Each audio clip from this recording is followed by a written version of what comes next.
Nerdcore could rise up. It could get elevated. Nerdcore could rise up. It could get elevated. Nerdcore used to be just Nerkie a made-up lurky do word. and a MCs shied away nerky from lurky fully dat. dressing the shirt. They sleep I listen to the Nerkie, then I take a nap. Welcome to the Nerkie. Welcome to the Nerkie. Whatever Chris Well- decided to pull before that. Let's go. But you know what? Hey, again, they will take our Nerkie and like it. They will take the Nerkie and like it. You guys will take All the Nerkie. take all of this Nerkie and be happy about it. Take all of them. Take all of that All the Nerkie. Like I need a shower. No, you don't need No, a not- shower. It's all no. good. Nerkie. Yeah, you don't take one until after the Nerkie. It's I like Exactly. to have a post Nerkie shower. I don't know about you guys, but I love a good post Nerkie shower. Well, yeah, I mean, who doesn't like a good post Nerkie shower? Mhm. Well, welcome to Everyman's Guide to Nerddom. We are two 30 to 40 something year olds who talk about pretty much whatever we want. Mhm. I'm Chris. I'm Kyle, and you might know us online as Guyver and Kasig.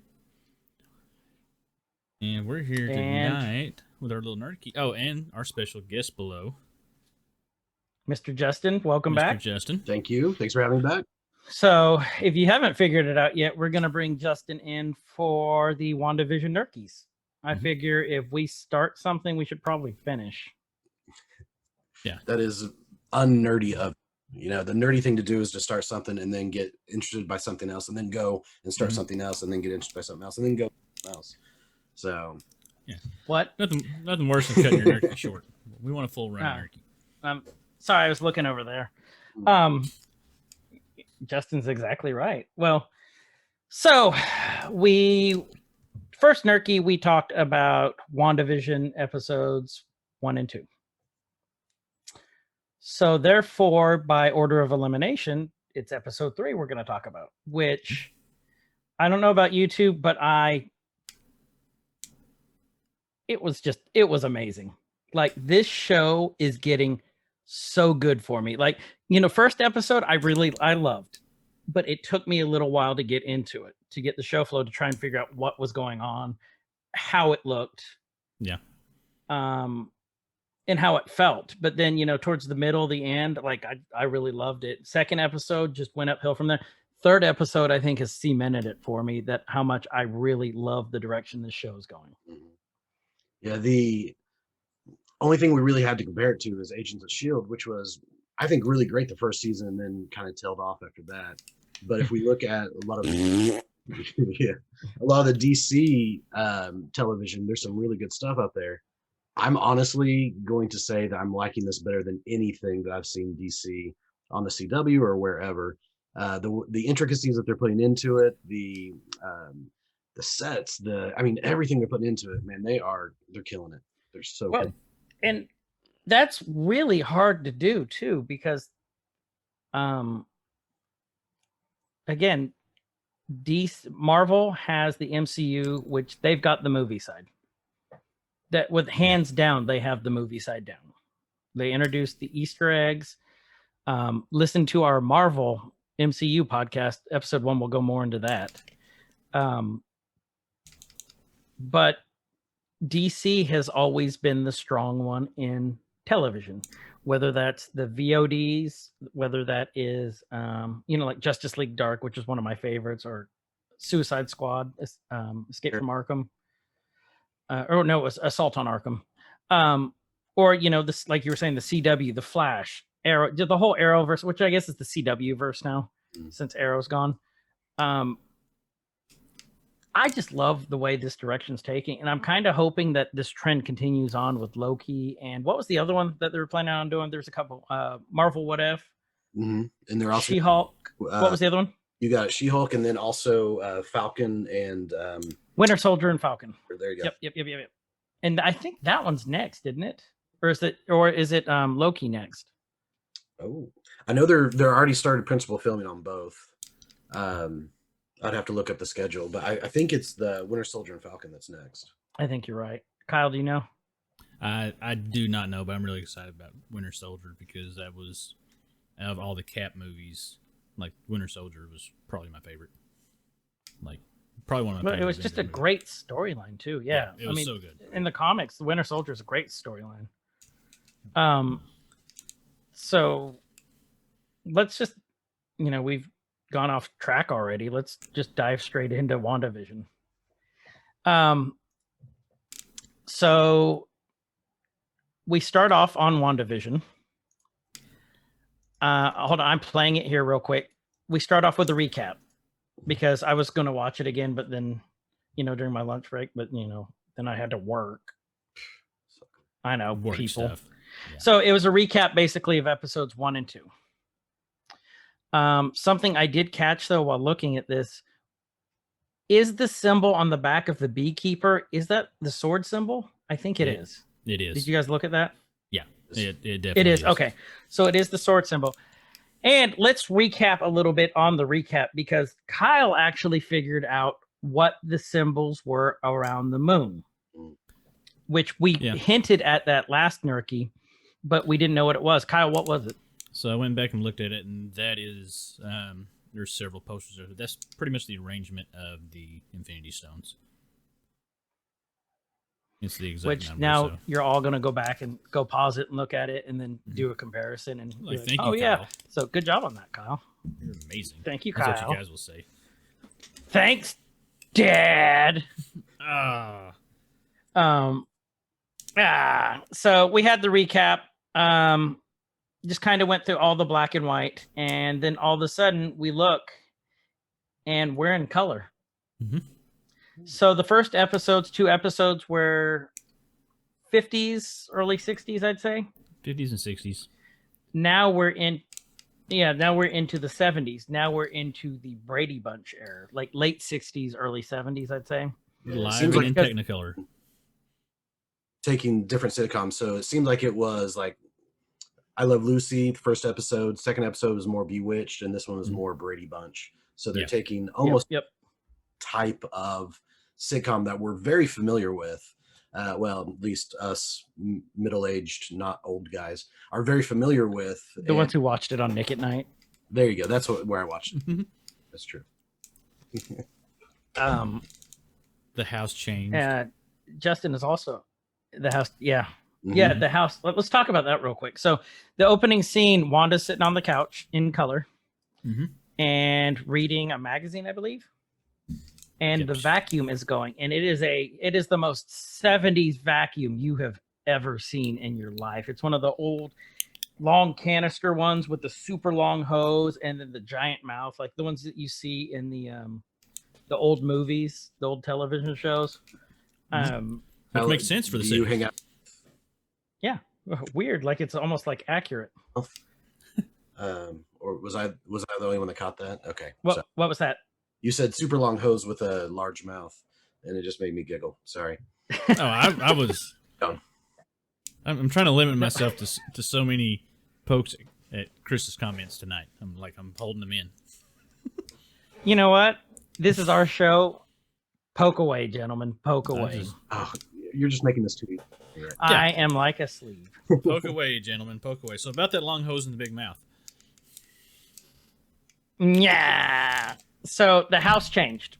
The house we have, changed. I think that's a new couch too, if I remember right. It's a completely, like everything about the house changed. Like there's a coffee table in the middle now. I don't think there was one to begin with. I think it was. It changed in episode 2 also. Actually, it may have changed at the very end of episode 1. Did it really? I didn't it catch was that.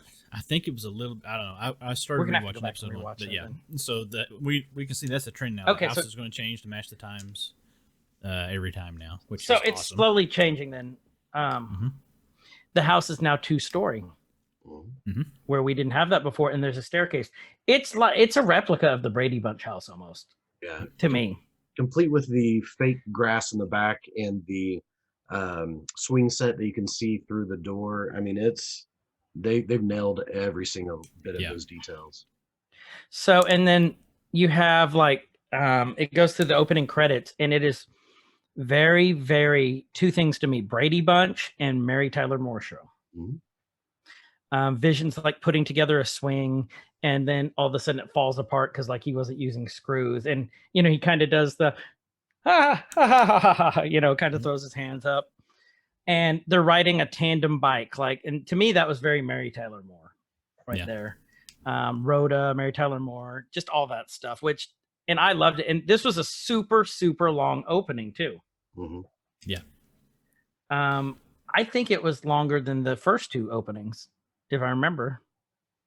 You guys jump in if I'm wrong in any of this too. Yeah, I think because they had a complete. And so that theme song was different too.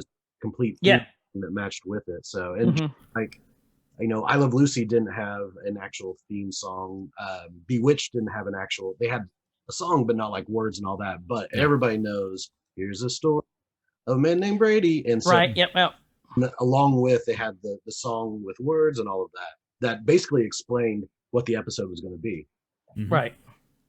Then after all that, WandaVision, the typical sitcom, the couple holding each other doing the kiss and just the big smile.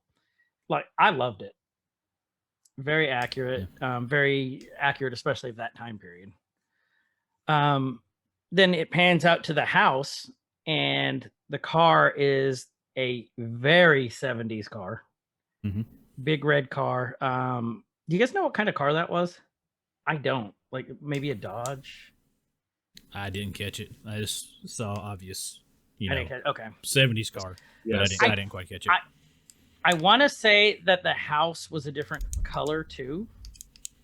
We don't know because it's black and white the first two, but the house had a stone veneer on the outside this time, as opposed to it was either wood siding or whatever it had before. So it was a completely new facade, new house on the outside of the house. Yeah.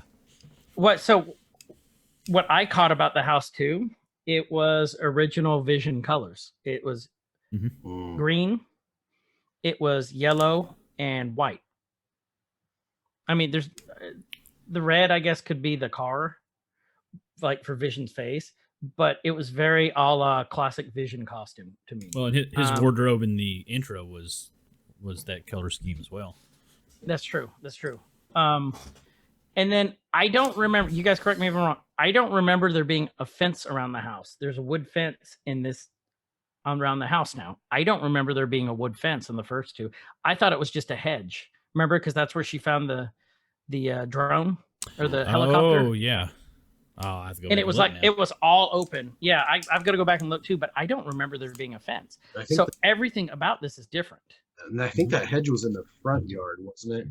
Yeah, it was. So that may be the same hedge where the neighbor was cutting into the concrete and all of that when Vision came out. Right. So we've got, and we'll get there in about 3 seconds, because opening scene. So from the time period that Wanda, we found out she was pregnant last episode, there's a doctor there. And Paul Bettany has the most 70s haircut for a man ever. And I think he was wearing bell bottoms. Like, I think he was, I don't know, but like, and he's wearing like the tweed jacket. It was, it's very, I liked it. And then, Wanda was wearing like the 70s boots, like the stuff you'd see like Donna and Jackie wearing from that 70s show. She's wearing like a dress like that. Her hair was exactly the same. So it was great. And then what was the time period that the doctor said, "Oh, wow, you're progressing along fine." And then Vision pulls the doctor to the side and said, "Is this normal?" What was the time period? Do you guys remember? 3 or 4 months, I think.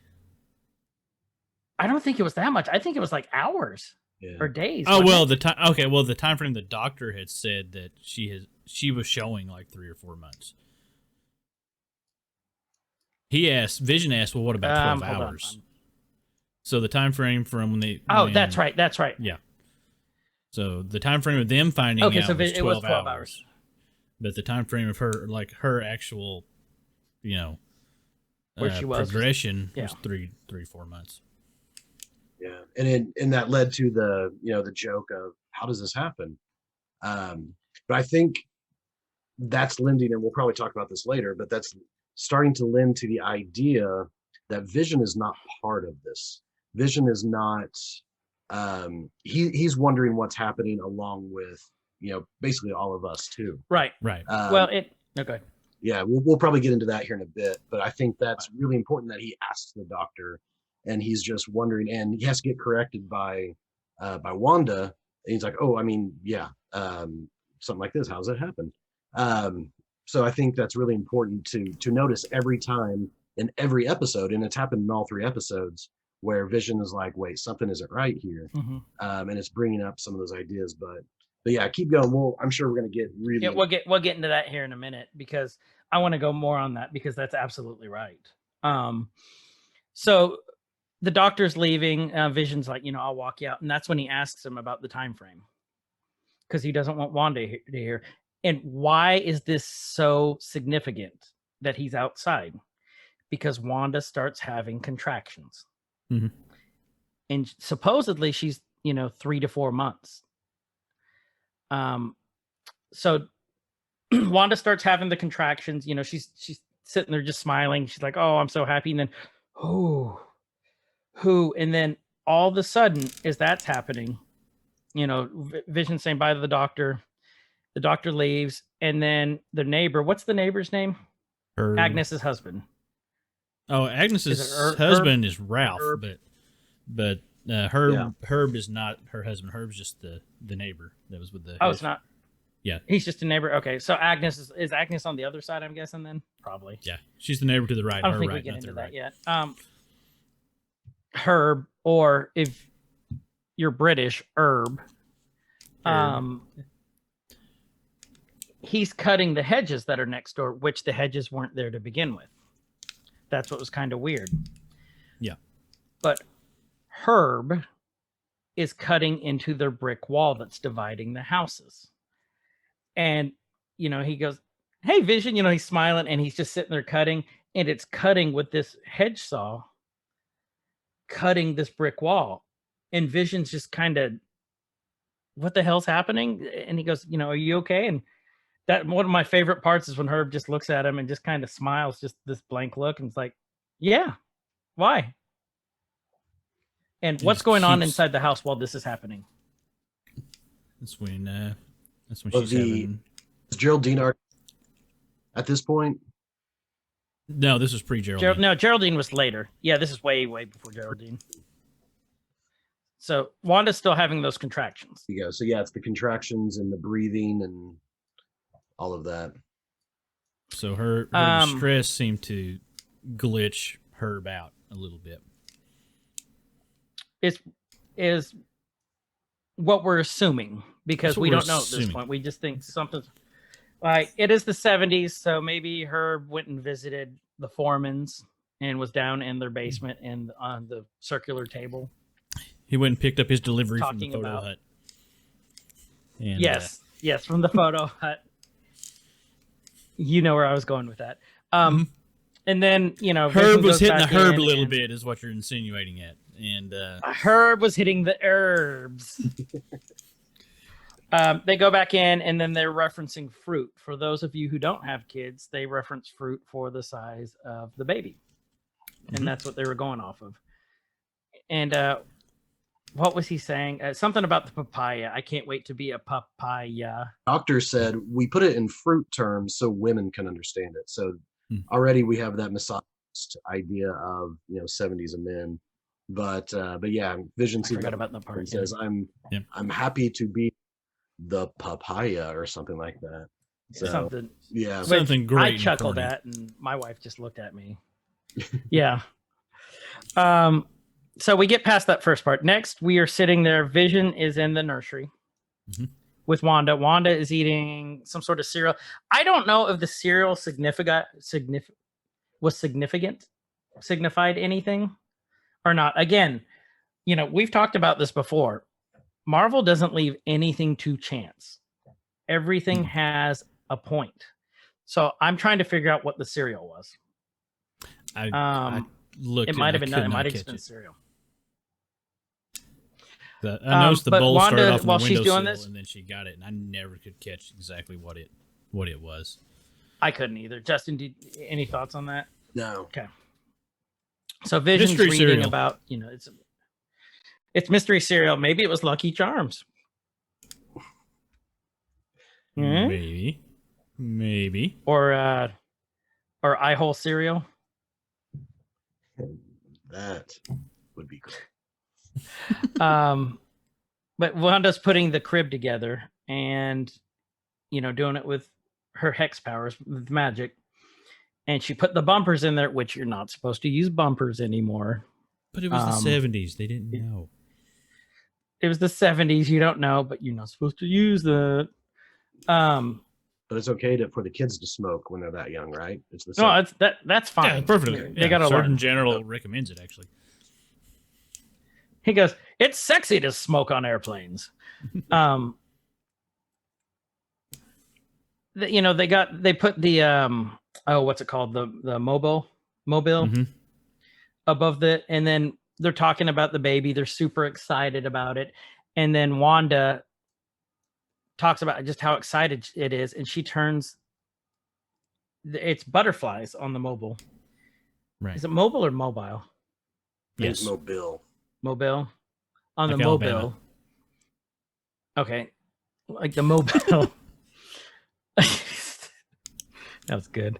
It was butterflies. She turned the butterflies real, and I think that's just showing like the magic of pregnancy.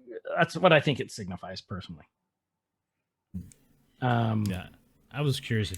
I actually wrote that down in my notes because I thought that, since you guys know a lot of the lore better than I do, that may have signified something that I didn't catch. Right. And I think it's also just showing the amount of power that she has over this reality. Right. Something inanimate she can turn into real, that can fly away and can do all of that. So it's more of just how powerful she really is. Right. So was the Braxton Hicks that part, or was it this next part? Either way, she lost concentration on the first part. Then we get to the second part, and they're in the kitchen, and Vision's eating, and then I think that's when this is the part where she has the Braxton Hicks, and they do the they're doing very Brady 70s cheesy. But while they're doing this, all of a sudden the house starts going crazy. Again, Wanda's losing concentration. As she's losing concentration, I think the picture spins. What else happened? Did cabinets open and close? Maybe. Do you guys remember what neighbors- else happened to this part? There was a lot that happened. Things were just The going neighbors- crazy that culminated in water breaking. Right. Mhm. That's right. And then, what was the neighbors? One neighbor was reading the newspaper. I can't remember what they were saying, so I was making a Oh, note of something before goes- that. She goes, do these earrings make me look fat? And he And got they lost- completely nervous and then lost power, and he goes, thank God. Mhm. Something like that. So again, very 70s sitcom moment. There was something in that range because leading up to the contraction. Did they talk about the names for the kids before or after the contraction? I think it was before, wasn't it? Because he was looking at the baby name book. Mhm. Uh-huh. And And what he were the wanted- names? He wanted, or she wanted Tommy. He wanted Billy after Correct. William Shakespeare. And I want to see if Justin caught the Shakespeare quote that he said. I did, but I don't remember the exact quote. But I remember thinking, "Oh, that's Shakespeare," because he had It just was, mentioned Shakespeare. And I thought it was like it still leads into this whole alternate reality thing. It was all the world's a stage, and crap. How's the rest of it go? All the world's a stage, and men and women, or women and men, or men and women are nothing but the players. And I was like, Which that fits this very, very well. Yeah. Then they're just talking a little bit more, and that was the main part on that. hmm And to me at least. and when Vision went out to check, the power was out everywhere. So it's not just affecting their house; it's affecting every house, everybody in that neighborhood. In that, Which means that it's not like you're saying. What the significance to me is that it's this whole reality, which means it's the reality. It's, before we thought it was localized to their house because that's the only stuff that was happening, the weird stuff besides where she was. But she wasn't even in these other locations. So, which brings me to one of my new theories too. Wanda's a hell of a lot more powerful than what the MCU originally gave her credit for.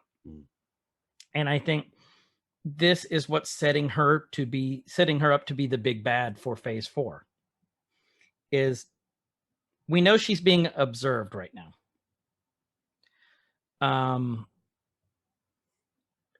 And I'm thinking that they're getting scared because they're figuring out how much more powerful she actually is. New theory-ish, I guess, kind of going off our old theory. This leads us into our third commercial. I'll talk about my new theory about commercials too here. So you guys want to do the commercial real quick? Talk about it? Well, you've got the mom that has all this stuff going on, and she has to take care of the kids and feed and work and do all of that. And I thought it was interesting that she stepped into a picture or several view screens of her life, because that didn't seem very 70s. That seems very much in line with what's going on in this show, to where it's showing her life and all of that. But she looks back at the camera and says, or they say something about, wouldn't you like to get away? And I think that also plays into the idea of what the doctor says later in this about how the small towns, but we'll get back to that, I'm sure, here soon. And so it's a bubble bath, like a Calgon take me away type of commercial, but it's the Hydra Soak. I think that's what his name, right? Hydra Soap, I thought it was. So it's no, you got me double guessing. It's supposed to, relax and do all that, take all your mindful cares away, because that's what Hydra does. No, it's Hydra Soak. You're right. I'm sorry. What's that? Say that it's Hydra Soak. You were right. You're right. You're the king. Am I a good speaker? Okay. You were correct. For once, yes. So the tagline was "Find the goddess within." Which, let's go on that. That could be a couple different things. That could be, is Wanda God level power? Is she Omega level mutant? Because we can use the word mutant now. They bought Fox. They bought the property. So is she Omega level? Is it referencing that there's a goddess in there right now? You know what I mean? What else do you guys think it means? I think it's a direct reference to Wanda. I don't think it's talking about Agnes at this point, because that's still a little bit far off about that. So I think it's a direct reference to everything that she's doing is godlike powers, and controlling your own reality is godlike powers. So yeah, I think it's a direct reference to that for sure. Yeah. So I don't know if you guys caught this, but so the mom soaking in the bath and the palm bearer fanning her, that's the same two people from the first two ads. Yeah. Okay. I didn't catch she's the model from the first, and then the second she was the watch model. Okay. I knew it was the same woman. I didn't catch it was the same guy. Yeah, it's the same guy. And I'm wondering if this is trying to reference what she maybe thinks is her parents. Or at least the people that raised her and Pietro. Because they are central to all three of these commercials so far. Telling her to find the goddess within. What was the... Let's talk about... Yeah, go ahead. There was I'm trying to think of the other two. Stark Industry Toaster. Stark Industry Toaster. First one. And then the Strucker watches. And then the Hydra Soap. So I have a new theory on the commercials that I wrote down too. It hit me yesterday.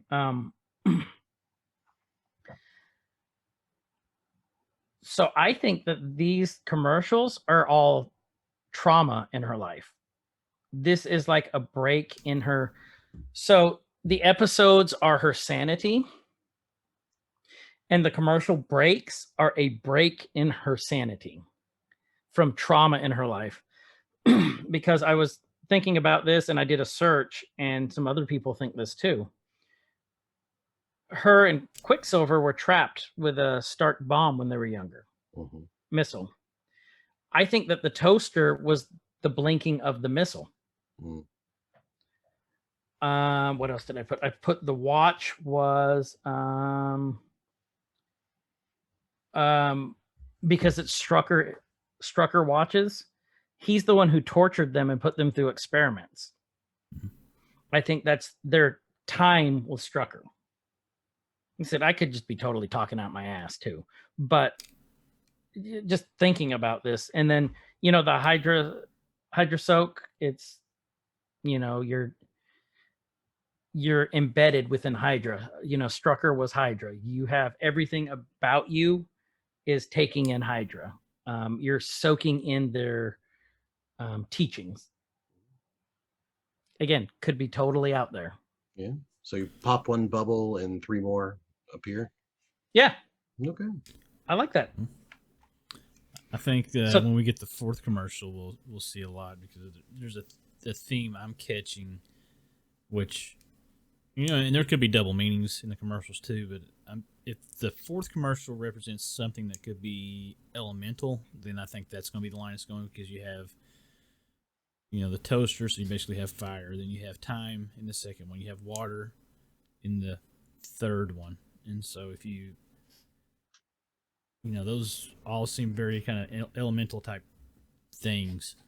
And so maybe this 4th one, I think the 4th commercial will lead us, will at least kind of nudge us in the right direction of where these are going. I like your theories on them too, Chris. Those are good. So the other theory that I had on this is it's retconning Age of Ultron.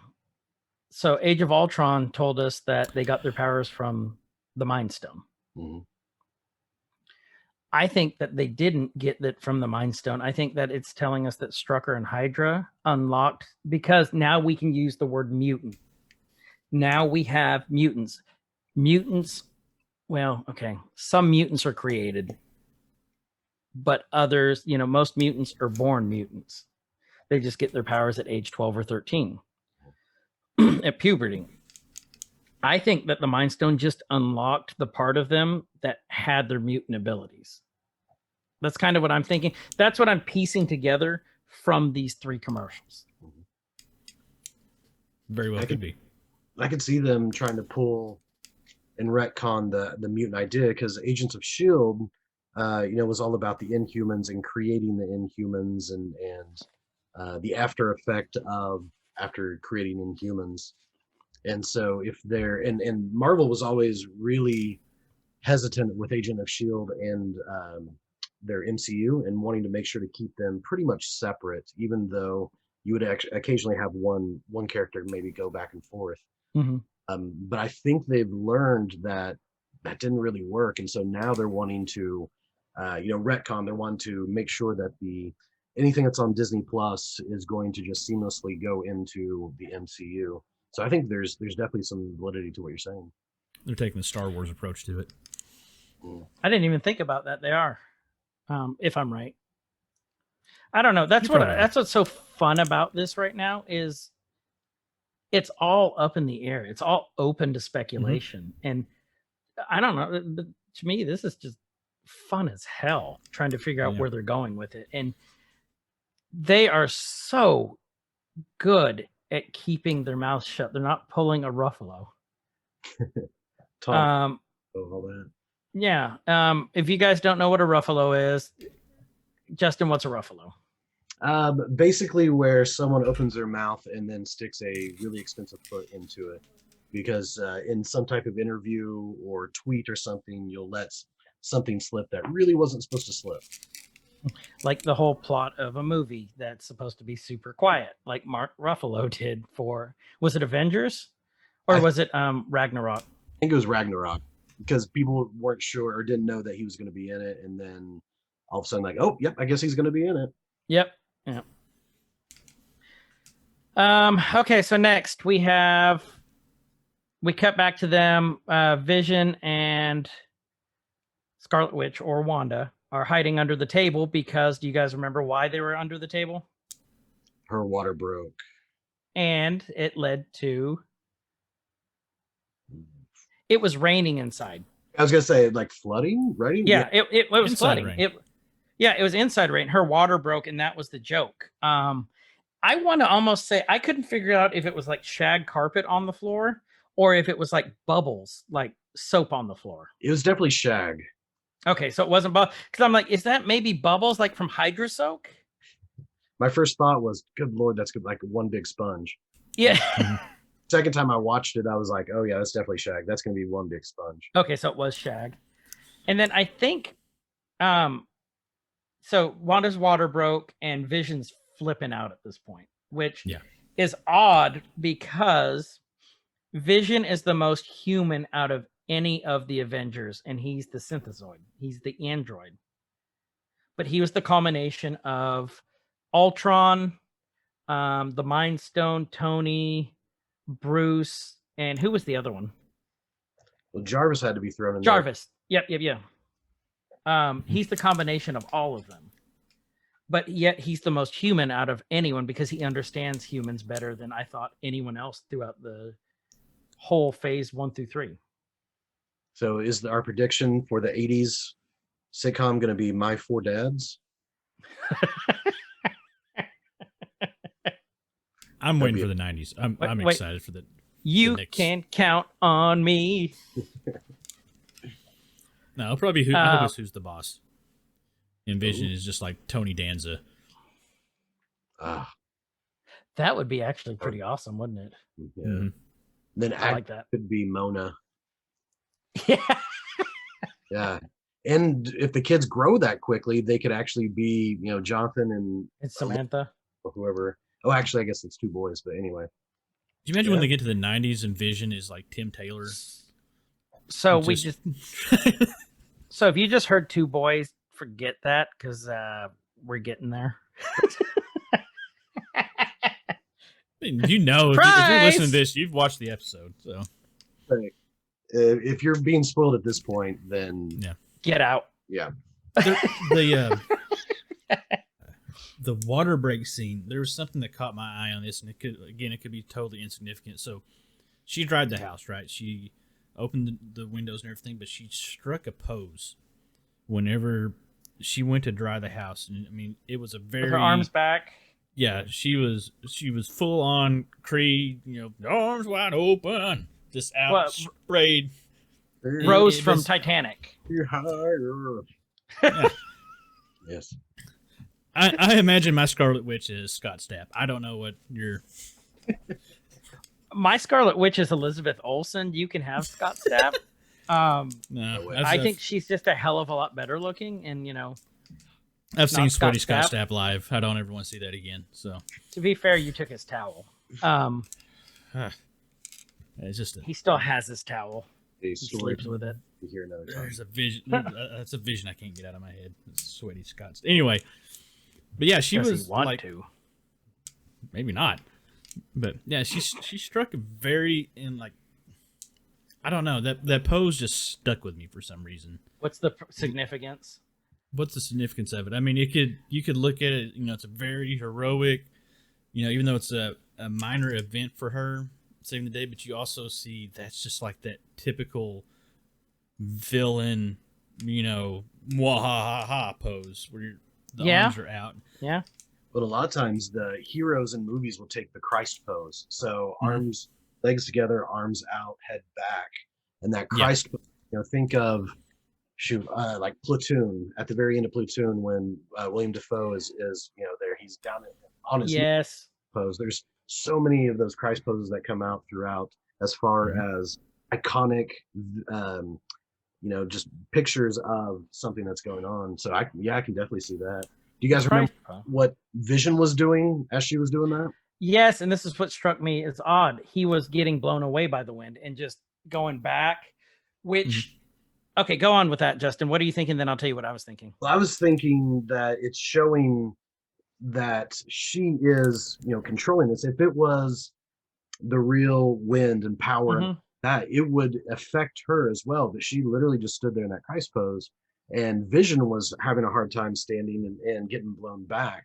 And so being caught up in all of this reality, just like everyone else, and she is just there and not affected at all. Well, and here's what struck me. Vision is nigh and vulnerable and can phase. That's why I don't understand that. That to me shows how strong Wanda's getting. She's able to he took a punch from Ant-Man when he was Giant Man. Vision lifted Thor's hammer. I can never pronounce it. Is it Mjolnir? Meow meow. Meow meow. What's going on, meow? Mjolnir? Yes. Yeah, that's what I said. That's what I said. What's going on, When meow? it gets bigger, you'll be able to say it right. I'll be a big boy. Mjolnir. He picked up Mjolnir, and granted, you have to be worthy of it. But if you remember, Thor, when he was fighting Thanos in Endgame, used Mjolnir as a leverage to weigh down Thanos's cleaver. That sliced the vibranium like it was butter. But he was using it to weigh it down, and Thanos was beating everyone with one arm, basically. So if that just tells you anything, that's how strong Vision is. And that's why I was just kind of shocked that he was being blown away. I didn't know if that was for comedic effect, but I think that's Marvel telling us Wanda's getting stronger. Yeah, I think everything has even just a small semblance of purpose. But like nothing's just there to be there, I don't think. Right. There are very few things. So then Wanda's water breaks. Vision calls the doctor, and he bolts out of that house at super speed. What happened next? Do you guys remember? Did she go into labor before? No, the stork. No, not yet. It wasn't the stork yet. Who showed up at the door? This is where Geraldine comes in. Geraldine comes in. I thought Let's talk about Geraldine first. No, she saw the stork with Geraldine there, I thought. Okay. She heard the stork and was going towards the baby's room. And because there was lights. There was lights too. Yeah. And that Geraldine knocked or rang the doorbell, and she went over there. And Wanda put on a some sort of overcoat, like a pea coat. And Geraldine came in. Let's talk about Geraldine for a minute. It's been confirmed. Before I say who it's been confirmed by, who do you guys think Geraldine is? Well, I know who. I know who. Yeah. Okay, go ahead then. So it's the daughter of Carol Danvers' best friend that we saw in Captain Marvel, and who's going to have a pretty prominent role in Captain Marvel too. Oh, did they say that already? I didn't read that part, so bravo, sir. But yeah, she is the daughter of Captain Marvel's best friend, which I think is really, really cool that they're bringing that in. So Geraldine comes in. What happens after that? Geraldine came in to borrow a bucket. Because it was all the pipes in her ceiling burst right when the water broke. And so I don't know about you guys, but Geraldine was dressed very, very classic Misty Knight from Heroes for Hire. Was it Heroes for Hire? Yeah, they were Heroes for Hire. Yeah, she's just very, very classic with the afro and just the way she was dressed. I think she was very Misty Knight. And she called the coat Foxy. Yeah. Yep. Definitely. And then And then Wanda's trying to hide her, 9 months pregnant belly within like 18 hours. Mm. So she goes into the kitchen to go get the bucket, and I believe she sneezed. I think it was And contractions. So a contraction hit and it oh yeah, contraction hit and it changed her coat.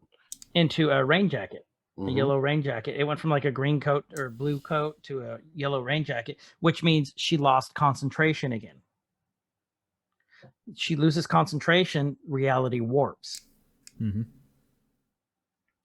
So she's trying to get Geraldine out of there. She gets the bucket and she's trying to usher her out. And then Geraldine goes, she's leaving and she's like, oh, hey. And she goes and sits down on the couch. I don't remember. What did they start talking about? I don't remember. She was talking about a dude at work, her boss, and basically like an ad agency type of thing. She came up with a slogan and ended up getting a promotion thanks to that. Yep, from her boss, And Mr. Haddix. I thought it was odd that, like, because it leads into her necklace shortly thereafter, that she got the promotion and now she's showing, insignia possibly of sword. I think that kind of ties in. Yeah, I do too. Well, and I'm wondering if Haddix plays a role in this, if that's like her boss in Sword.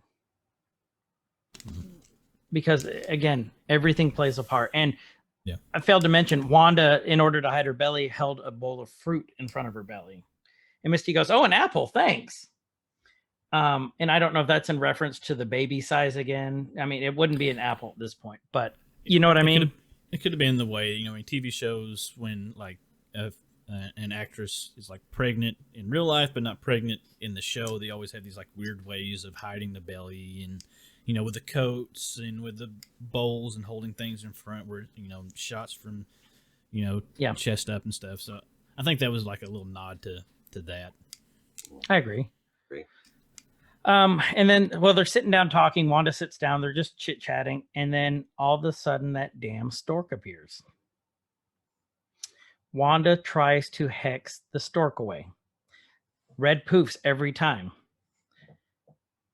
But the stork doesn't disappear, which solidifies Wanda's powers work on everything but living things that we know of right now.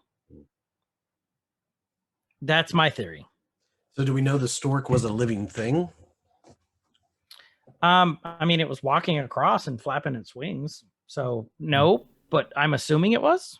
Because I looked in to see if I could find any theories or anything on the storks or on the stork, and I was finding very little. And I'm wondering, how would a stork, because a stork is not necessarily a bird that you just look out your window and you see. Mm-hmm. And so to have a stork specifically show up whenever she's about to have a baby, that makes me think it's something that she created, either consciously or unconsciously. It's not necessarily something that's real that's there, but I could easily be convinced otherwise.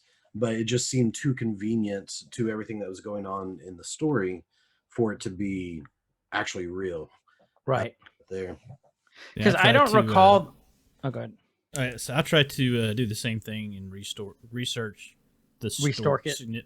I tried to research the stork significance in the Marvel universe. I ended up down a really weird rabbit hole about I guess there's a line of comics called What the Marvel Mag of Mirth and Mayhem. Yeah. And the only reference I could find to storks in anywhere in the Marvel universe was Tony Stork, who was what was he? The Ironed Man. Not Iron Man. Ironed Man. Ironed. Yeah. Who was on the team with, I love this. Let's see, he was on the team with, well, they weren't the Avengers, they were the Offengers, led by Chaplain America and also Captain Marvin. And so that's where part of my research time went. Yeah, that was time well spent. I tried to remember if there was like any sort of pictures in the nursery of a stork, and I think the walls were just like typical, like lined, terrible, gross 70s wallpaper. Whenever they both went into the room, and Geraldine said, "What is that?" And she's like, "Oh, it's a stork." the stork, there was actually one drawn on the wall, and it like stood right where that stork was, and it looked like it was holding a baby, in a carrot or a knapsack or something. Right, like you do.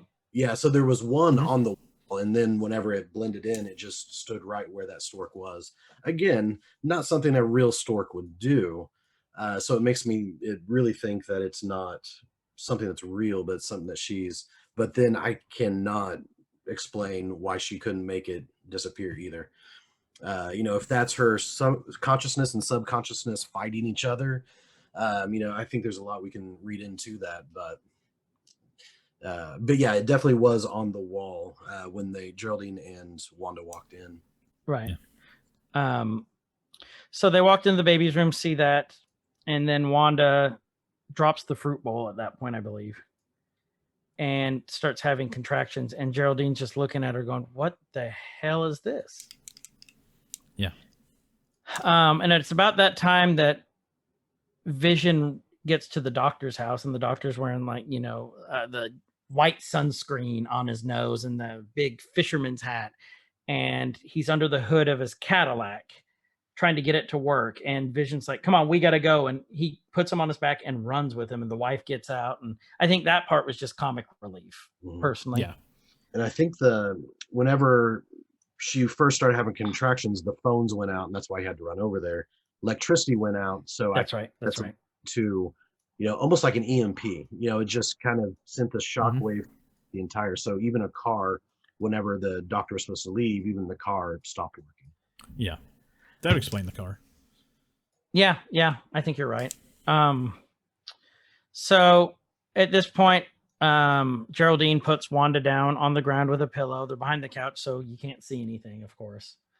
And she puts her down. She looks between her legs, says, "It's the baby's ready. So you need to start pushing."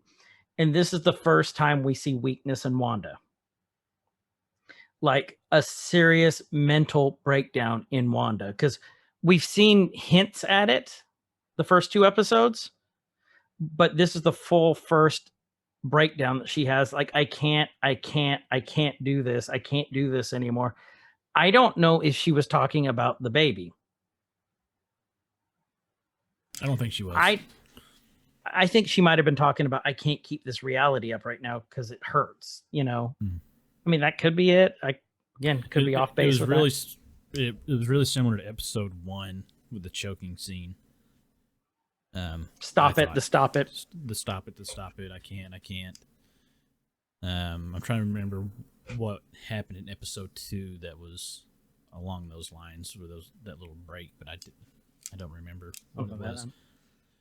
And so I'm sure all those will tie in to her little altered reality breaking moments of struggling to try to keep it up. Right. The baby comes out, healthy baby boy. Geraldine hands it to Wanda, and first child I've ever heard not cry. That was a big baby too. That was a big baby. That baby was huge. So can I point something out? So whenever she was about to have the baby, the pictures were spinning. Everything was going crazy. That's right. The vacuum cleaner was going. Yeah, Geraldine didn't freak out. She just said something like, "I'm sure there's a logical explanation," and just kept going about. Oh, that's right. I was, if I was just anywhere near a childbirth, I would probably be freaking out. But if I saw pictures spinning, I saw all this going on, my first thought wouldn't be like, "I'm sure there's a logical explanation," and keep on going with life. So that makes me think that Geraldine really knew who this was and what was going on. And it was normal. Is a preview, a prelude to what was about to happen towards the end of the episode. So shit starts going wild like that. I mean, it's like, I need an old priest and a young priest. Like, the power of Christ compels you. Yes. X-Men.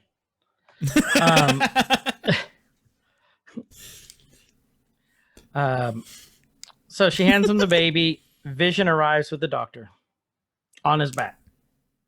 Mm-hmm. Maybe that's how they did things in the 70s. I don't know. Older people than us, is that how they had babies? I don't know. Older listeners weigh in. Let us know if you were there Let for us know. 70s childbirth. There are some, according to our statistics, we have a couple that are in the age group above ours. Nice. All I'll us take in. it. Fill us in. Let us know.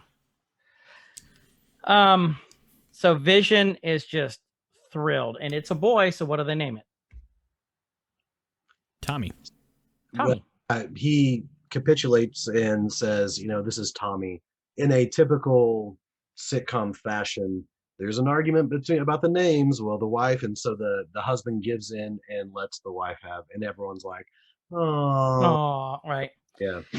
And okay, it's very important to note too. Vision was in his human guise, and she said, "Let him see the real you." So he changed into synthesoid Vision, and just instantly in love, which is odd because can Vision feel love? We found out during Endgame, yes, he can. But this shows that he has the paternal instinct too. Yeah. Which means, is this the Mind Stone? Is this Wanda?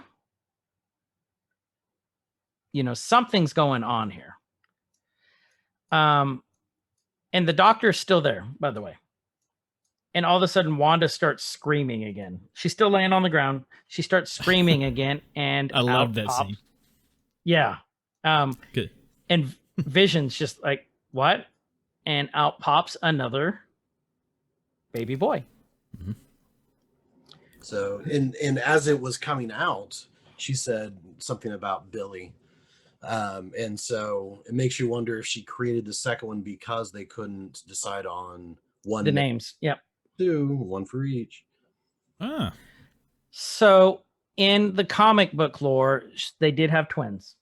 And I'm trying to decide whether to get down this rabbit hole right now or wait until we get to the fucked up episodes because we know they're coming. Yeah. Well, I think you can, because Wiccan I knew of, the other I didn't. Right. So the twins become some. Well, and there's something else on the twins too that leads into more of a sinister undertone with them too. I mentioned it, so we might as well just go into it real quick. In the comics, the twins are part of Mephisto's soul that he broke off. Mephisto being the devil, who's one of the ultimate big bads in the comics. Wanda has a connection to him just because she's so powerful. Are these part of Mephisto's soul? Is she in hell? Is she trapped in an alternate dimension? The twins grow up to be part of the Young Avengers. One's Wiccan, who has reality altering powers like his mother, which you don't know that this is that they're because they were separated, different parents. And then the other was a speedster. What was his name? Speed. Speed. Easy. Very clever. Right. He was just like his uncle, which is very odd or very on point that they're twins, just like Pietro and Wanda. One had hex powers, magic powers. One was a speedster. That's backstory into this, if that's the way that they're going to go.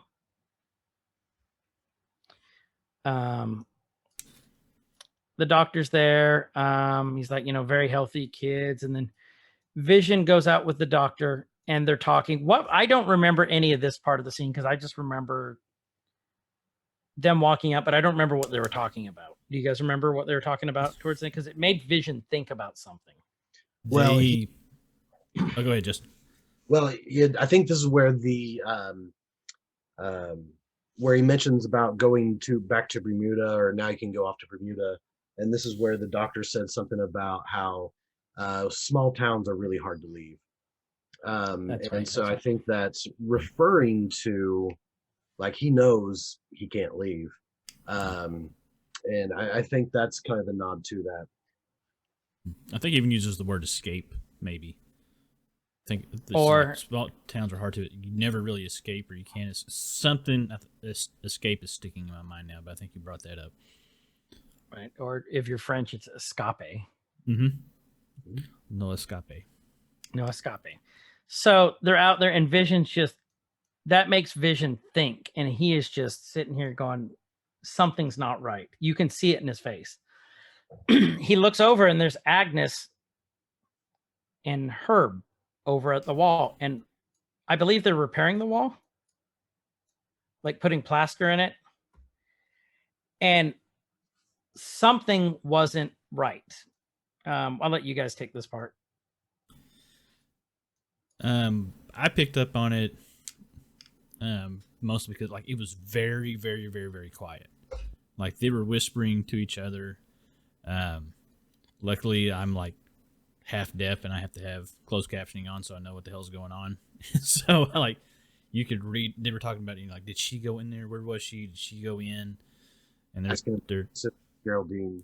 yeah, and well, that was Agnes and Herb talking, and then Vision picks up on, gets closer, and they kind of, you know, stop like, oh, you know, he's here, and they try to play it off a little bit, and they start to, like, it's like Herb wants to tell him, like Herb knows, and he really wants to tell Vision, and he can't, and Agnes kind of deflects and goes to her, you know, comic relief sitcom side and talks about, I think, knitting or something like that, and going to makes. He almost tells him, and Agnes is like, stop, or no, or something. She stops him, literally just stops him in the speech, and like looks at him and says, shoot, something about how you can't do this, or it seemed like Herb was really wanting to just let him know. Yeah. So it's important to note that this actually happens a little bit later, because this is the beginning where they're just kind of smiling at him, and then it pans into Wanda and Geraldine. And why I'm saying that this is so important is because it's a scene where Wanda and Geraldine are talking, and then she's talking about, Geraldine mentions the twins, and Wanda starts. This is the first time we hear Wanda mention Pietro, her twin brother. She's like, I was a twin. She's a twin.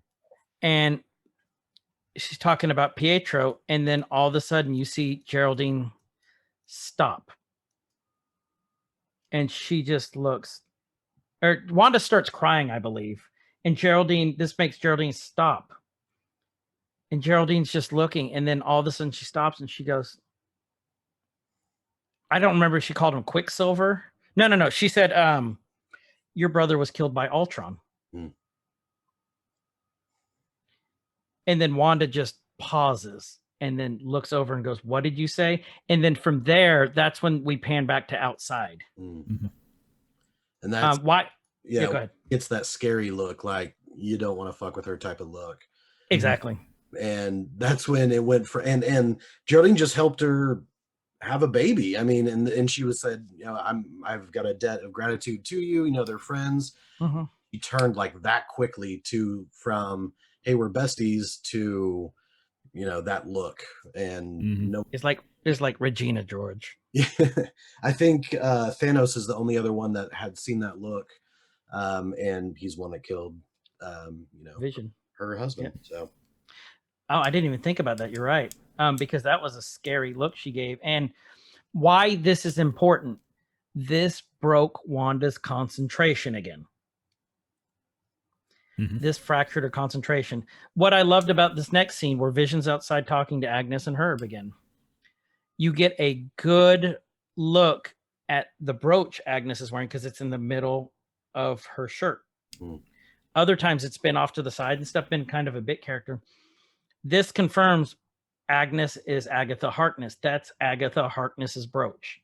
Okay. It's been in all 3 episodes so far. Go look at it. You'll see it. Okay, so now this is the part you guys were talking about, where Herb is like, you know, they start talking about Geraldine. They're like, she's weird. She's new to town. She doesn't have a home. Like, what do you mean? It's like, no, she doesn't have a home here. You know, they're trying to say she doesn't belong here with us. That's what I think. So did you see what the town slogan was on the welcome sign to Westview? It's was it home is where you make it? And so for her to automatically say, or not automatically, but at the end say, you know, she has no family, she has no this, and Vision's like, you know, there's a lot of people that don't have family. There's a lot of, and she said, you know, she doesn't have a home. And I think that's referencing that idea of, you know, home is where you make it. She doesn't have a home. She doesn't belong here. I think that pieces that together. I like that because I didn't even think about that. Yeah. That makes complete sense. This is when Agnes just starts berating Herb. No, you've got to shut the hell up right now. And then you pan back inside, and Wanda's just got this look on her face, and she's talking about it. And, you know, what did you say? And Geraldine's like, nothing. I didn't say what, you know, all like the programming kicked back in again, whatever it is, the Mind Stone, whatever it is, kicked back in. And I believe Geraldine, did she sit down from there, or that's when Wanda noticed her necklace, wasn't it? Yeah. You know, late 60s, early 70s, you know, those big necklaces that they used to wear, like the peace signs. That's what I thought it was at first. But then it panned in, and it's the sword symbol that we saw in the first 2 episodes. Wanda questions Geraldine, what is that? Geraldine replies, basically, it's just a necklace. And did it seem to you guys that she was trying to hide it at that point? Yeah. I can't remember. She was trying to put her hand over it. You know, trying to cover it up, tuck it back in, something different with it. Right. And I can't remember if that was at that point, if she was fighting against the programming or if the programming was taking again. But then all of a sudden you cut back out to Vision and Herb, because Agnes had left by that point, and he said something like, are you good? And Herb's like, yeah, I'm good. And he kind of just wandered back in, but there was a pained look on his face. Even though he'd had this smile, you could see it in his eyes. Yeah. He wanted to say something. Vision wanders back in again, and there's Wanda. She's facing the camera. I'm assuming she's looking at the twins, but she has this shitty, evil grin on her face. That's what I took from this scene. Like, it was like super villain grin. Yeah, she flipped her witch switch. Yes. And then she did this. Vision's like, where's Geraldine? And Wanda does this slow look up with this. The smile disappears from her face. And what did she say? She had to leave, or she went home? What'd she say? Did she say she went home?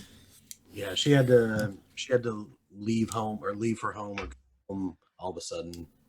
Which then all of a sudden you see 2 + 2 click together on Vision's face.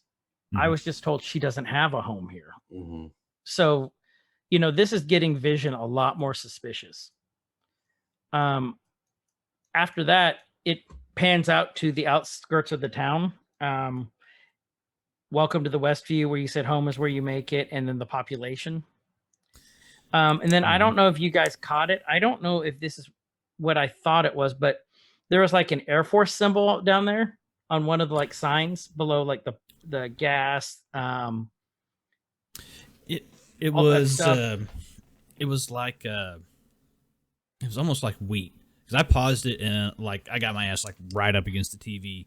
And like I'm trying to make it out, you know, and even like it was blurry, because I thought there was a sword symbol on the, you know, along the bottom.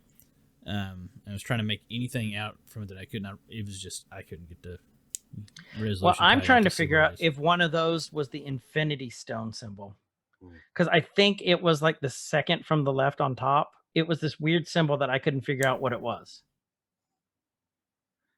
But one of them looked like, to me, there was an Air Force symbol, which signifies that the military or some organization's watching her. Because why would they have, you know, military in this small, super small town? Well, and you also have all those big stadium lights that are surrounding it, and some type of force field or something. It was blurry, right? my waffling from the last Nerkie of going back and forth between if it's Wanda doing it or if it's someone doing it to Wanda. You know, it's like, oh crap, I was kind of right in both, because she's creating her reality, but there's also someone, an entity or a group that is actually keeping her in some type of containment field. Right. So yeah, and I've learned now after 3 episodes, 3/4 of the episode, yay, this is fun, but then like Yeah. real shit happens, like right. Yeah. Last 10 seconds.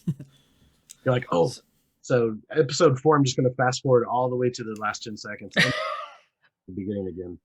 So I'm going to rewind here a little bit. All I'm seeing is Kyle pushing his face up against the screen, like with his nose to the TV, I was. like he was trying to watch channel 99 when he was younger. Yeah, you turn the sharpness know all what the I'm way talking- down, and you turn the knob where it almost clicks the rest of the way over. I've heard. I don't know, but You know Yeah. what I'm talking about. It was Mhm. blurry, and you're like, "That's a boob. So That's Mhm. definitely a boob." clicking the knob quite a bit. Yep, he was clicking the knob. click, click, click, click. Yeah, that was Kyle. Yeah. And then all of a sudden, flying in the sky, forcefully exiting that force field. Might I add, if you remember the color, she was covered in red, Hmm. which is the same color that the stork was when Wanda was trying to get rid of her. Or the stork. Flying into this field is Geraldine, who hits the ground not gracefully. It wasn't on pillows, it was the ground. Mhm.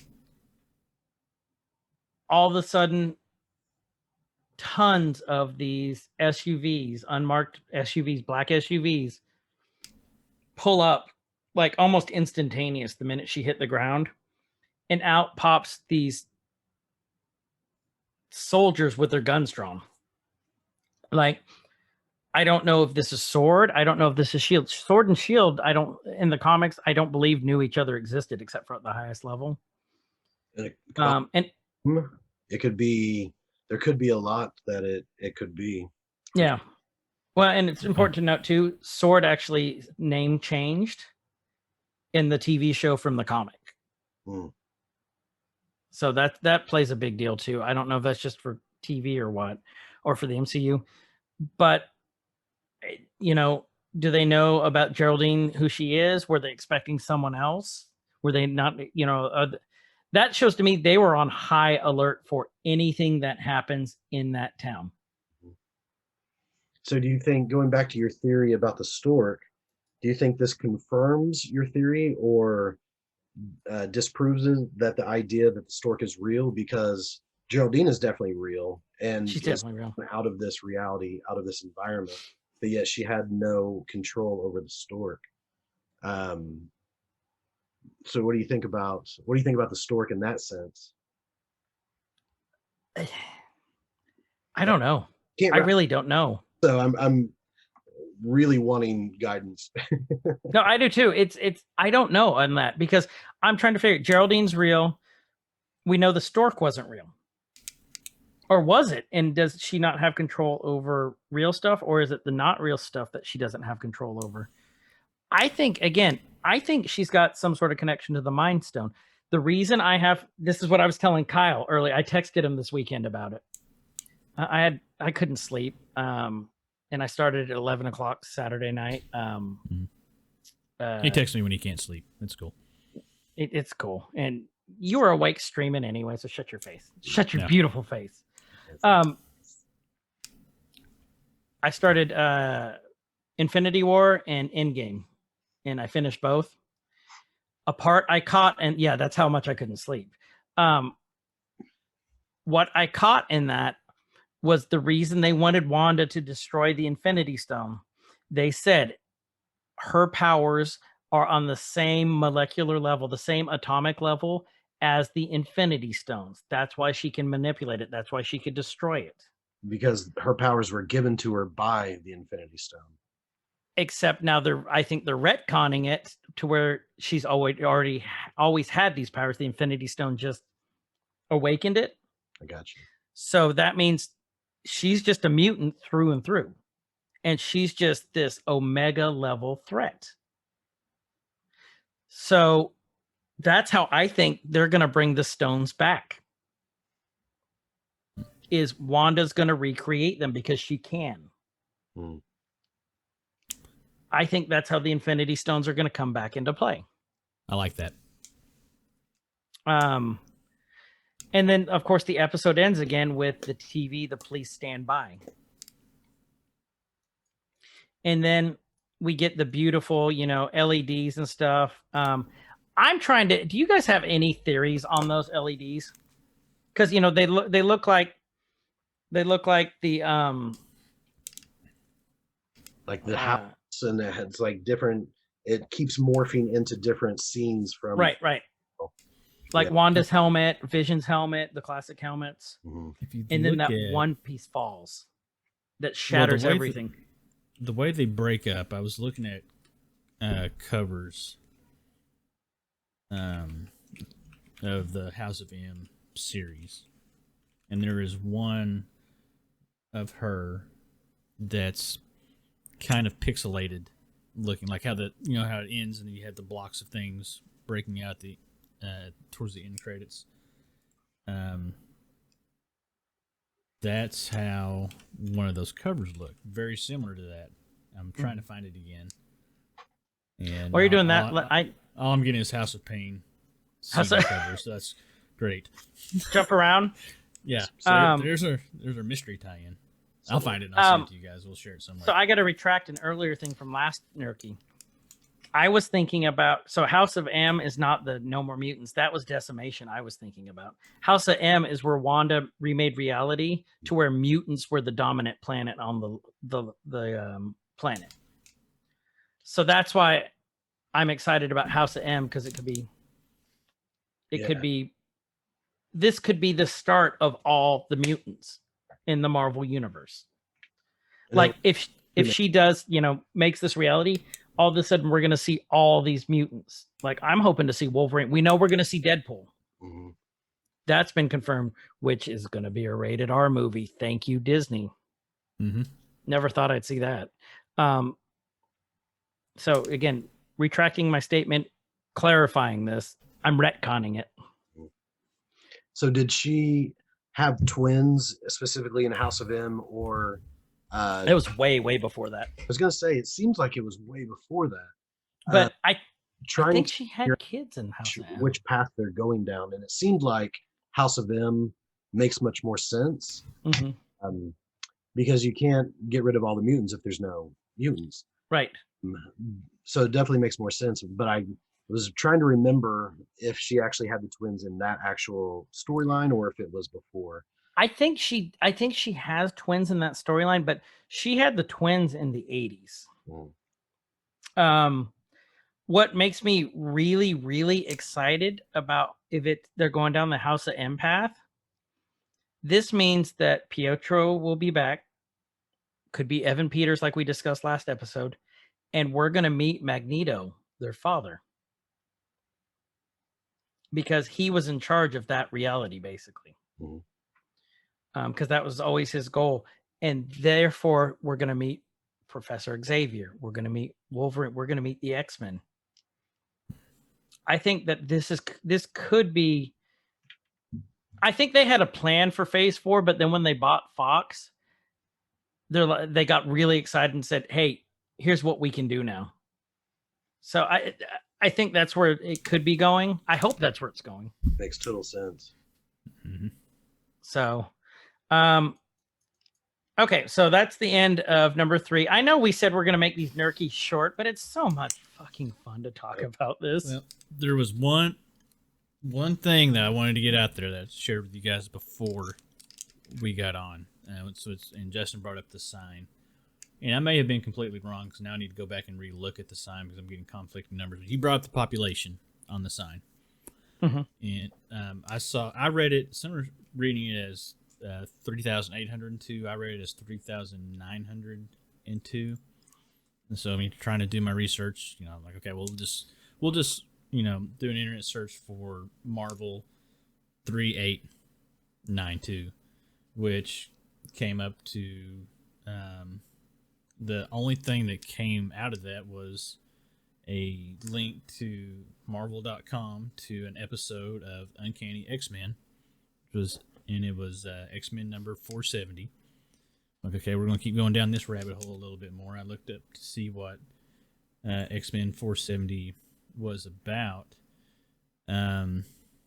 The actual, I guess the working title for that issue, that issue 470 was Gal on the Run, Wandering Star. I was like, Wandering? Wanda? Maybe we're reaching a little bit. And it looks like I think it happened, I'm not sure if that happened after House of M, but it talks about M Day in that issue. So I don't think you're reaching, Kyle, because everything's open. Oh, yeah. Well, and there's not very many. There's other issues of other comics that you can find on that Marvel website, and not all of them have that 4-digit number in the web address. There's a few, but not many, and there's nothing directly following that. But what really caught me, and going along the lines of thought that we've had with this, is the opening panels of that issue is Wolverine, and I believe he's talking with Storm, and there's 3 panels that really stuck out to me, where she says, and they're visiting a town where a mutant was the sole protector, and the mutant was killed, and she says mutants are no longer to be respected or feared, only slaughtered. He asks, you figure to teach them different? And she says, no, I mean to kill them, which shot through me the vibes of what you guys have talked about. Yeah. With what what Scarlet Witch ends up going through. So I don't know. We get it out there. I like the theory. That could be something. Or I could have read the sign totally wrong, and it was population. Just the population. Yeah, it was just the population of like 3,902, and I was just wrong. Again, no one knows where the hell the show's going, so anything is open game. I mean, if you all have theories, join our Discord chat. Yes. Post them out there under the shirt. Kyle, can you make a Nerkie sub on there? We'll make it for Nerkies, and then what do you guys think? We're trying to get these Nerkies out before every new episode, so that way you guys have some stuff to digest and listen to before the new episodes come out, because I think it's kind of fun to discuss this. And the problem is we're going to have 4 episodes left after this next one. So we're going to have to find a new Nerkie. So they better come out with the new show like quickly, or else we're just going to have to pick stuff to do Nerkies on, because these are fun. Just call these the Wanda podcast Nerkies. is fun too. WandaVision Nerkies. Yeah, but just because it's fun. The to add to you were talking about, Kyle, the going in and looking at the different comics, different covers and things like that. There was one scene towards the beginning of episode 3 where something happens and they took like this defensive stance, and I thought, man, that's like really weird that they would be like this defensive stance. It was after the contractions, and I don't know if you can see. Yep. But it's the Vision and the Scarlet Witch #1, and the stance that they're taking, where they're posed and looking around after the contractions started, is the exact stance that's on the Vision and Scarlet Vision #1. So, like you've mentioned several times, Marvel just doesn't do anything by happenstance. I mean, even something like a small stance, it's like, oh, okay, well, that's a callback to this, and this is also a callback to that. Yep. I'm glad you found that, because I didn't even notice that. Yeah, it was something that was weird enough that I thought, trying to research and Google and like Scarlet Witch and Vision stances. No, Scarlet Witch, going through and trying to find, but so that's why, whenever you talk about like the cereal, if anyone listening is like, dude, it's just the cereal, what are you talking about? That's the great thing about this, is that it seems like everything could represent, and then whenever you do stumble upon something, you're like, oh my god, it is something. And that's what's so fun about this. The last time I remember feeling this way about a show was Lost.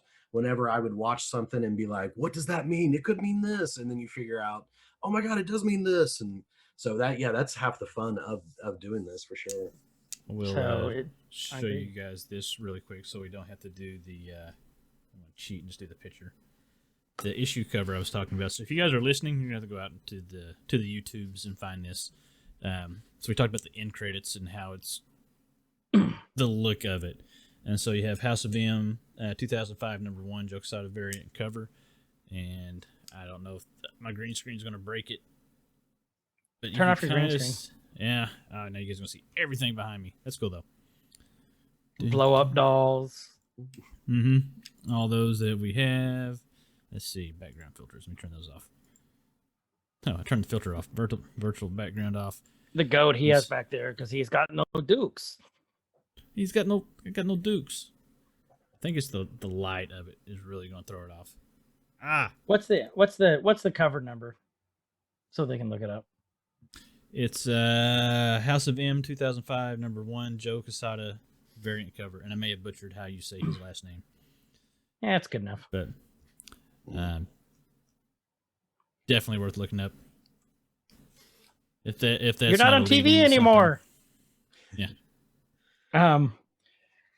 So with that, let's briefly talk about episode 4.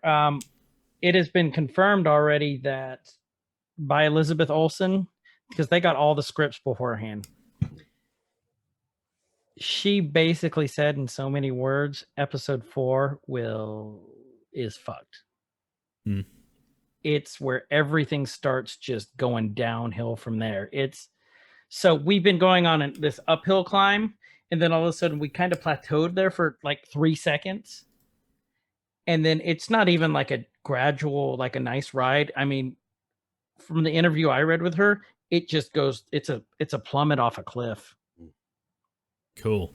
I'm ready for that. So I'm ready for that too. So it's the remaining 5 episodes should be just mind-blowing at this point. So I'm excited to see where this is going to go.